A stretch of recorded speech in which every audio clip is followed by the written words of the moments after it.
ભગવાન જગન્નાથની રથયાત્રાને ગણતરીના દિવસો જ બાકી રહ્યા છે ત્યારે અમદાવાદ પોલીસ આ રથયાત્રાને લઈને સજ્જ થઈ ગઈ છે। રથયાત્રાને લઈને અમદાવાદ શહેર પોલીસે કરેલા તૈયારીઓ તેમજ રૂટ પરનું સુરક્ષા વ્યવસ્થાની આજે સમીક્ષા કરાઈ હતી। રાજ્ય પોલીસ વડા વિકાસ સહાય તેમજ અન્ય સિનિયર આઈપીએસ અધિકારીઓએ સમીક્ષા કરી હતી। જગન્નાથ મંદિરની મુલાકાત લઈને નિરીક્ષણ કર્યું હતું। આ વખતે પણ રથયાત્રામાં ટેકનોલોજીનો ભરપૂર ઉપયોગ કરવામાં આવશે।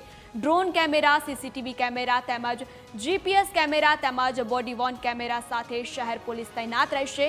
કોમી એકલાસ સાથે રથયાત્રા શાંતિપૂર્ણ માહોલમાં પૂર્ણ થાય તે માટે શહેર પોલીસે કમર કસી લીધી છે।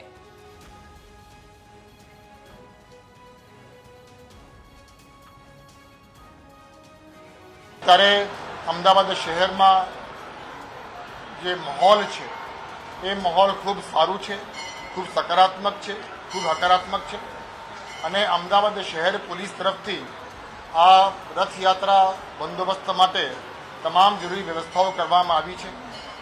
આપણે જાણીએ છીએ કે દર વર્ષે હવે આ પ્રકારના જ્યારે વ્યવસ્થાઓ હોય ત્યારે ટેકનોલોજીનો મહત્તમ ઉપયોગ કરવા માટેનો પણ આપણે એક ભાર મૂકીએ છીએ। આ વર્ષે પણ રથયાત્રા દરમિયાન ટેકનોલોજીનો મહત્તમ ઉપયોગ કરવામાં આવી રહ્યો છે। આપણે સીસીટીવી કેમેરાઝની વાત કરીએ, આપણે ડ્રોનની વાત કરીએ, જીપીએસની વાત કરીએ, એ તમામ બાબતોમાં અમદાવાદ શહેર પોલીસ તરફથી સંપૂર્ણ તૈયારી